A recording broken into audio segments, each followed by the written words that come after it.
ऋषींचे अवतार घेतले, संत ऋषी मुनींनी अवतार घेतले आणि आपल्याला दिव्य ज्ञान, एक प्रचंड वारसा आपल्याला दिला.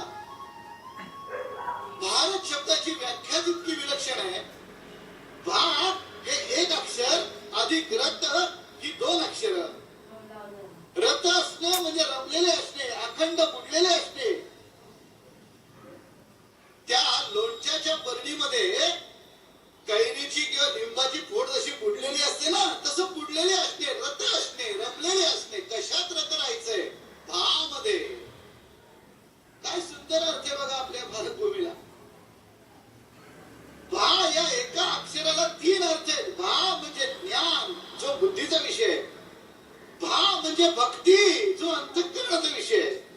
आणि भा म्हणजे तेज, जो कर्माचा विषय.